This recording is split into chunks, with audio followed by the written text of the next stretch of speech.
Good evening viewers, welcome back. तो अब नतीजे स्पष्ट है और अब वक्त है इसको ठीक से एनालाइज करने का। तो सबसे पहले महाराष्ट्र में it is a Mahayuti sweep, a landslide win for the Mahayuti led by BJP, Eknath Shinde the Shiv Sena and NCP Ajit Pawar.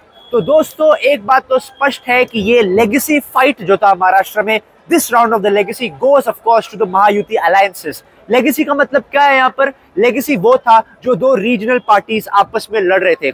Uddhav सेना और शिंदे सेना दोनों के बीच में युद्ध छिड़ी हुई थी कि आखिर कौन असली शिवसेना कहलाएगा। लेकिन ये जो फाइट हुआ है करीब 50 सीट पर, ये साफ है कि it is only one winner currently and that is Eknath Shinde. क्योंकि इन direct Shinde versus Uddhav fights में एकनाथ शिंदे की शिवसेना ने डोमिनेट किया है। उद्धव ठाकरे को अब बहुत आत्मचिंतन करना पड़ेगा दोस्तों, क्योंकि उनके जो दो कोर वोटर्स है, वो चाहे मराठी मानुस का वोट हो चाहे हिंदुत्व वोट हो, दोनों उनसे दूर चला गया है। ये इन नतीजों से पता चलता है।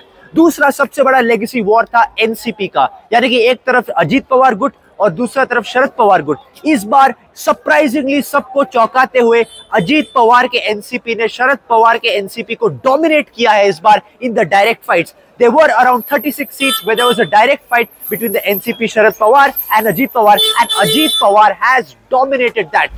Could this be the end of Sharad Pawar's political career? That is something which we have to wait and see. लेकिन दोस्तों शरद पवार का political relevance अब कहीं ना कहीं महाराष्ट्र में खात्मे की तरफ लग रहा है।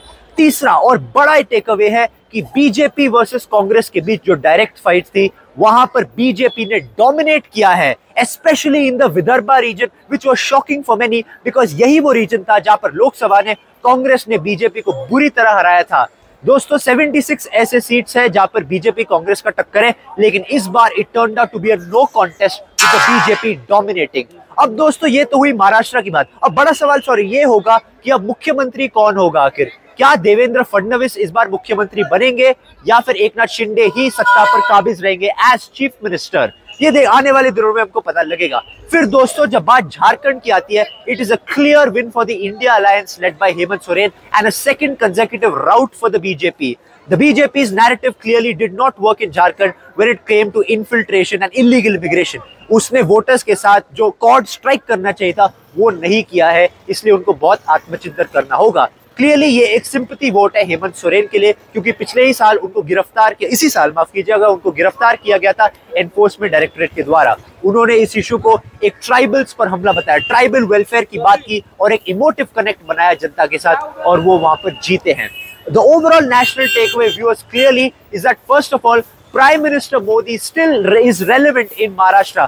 प्रधानमंत्री नरेंद्र मोदी अब भी महाराष्ट्र में रेलेवेंट है। मैंने ये सवाल पहले भी पूछा था कि कहीं ऐसा तो नहीं कि अगर लोकसभा की तरह भी बीजेपी यहाँ पर हार गई तो प्रधानमंत्री मोदी एक नॉन एंटिटी कहलाएंगे यहाँ पर। ऐसा नहीं है। He is very much relevant here in the politics of Maharashtra. Also as far as the prime minister is concerned, Prime Minister Modi remains the face of India's politics nationally, if we look at it, and the BJP does remain by far the de facto dominant party in this country.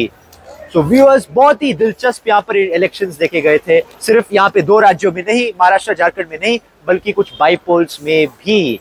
इसी के साथ साल 2024 के जो चुनाव है वो खत्म होते हैं और अब सबकी नजर होगी दिल्ली पर, जो कि आने वाले साल 2025 में फरवरी के महीने में लड़ा जाएगा। उम्मीद करता हूं दोस्तों आपको मेरी आज की कवरेज और ओवरऑल इस महाराष्ट्र इलेक्शन के दौरान मेरी कवरेज आपको पसंद आई हो। With camera person Pooja ज़ेतसाप्रा।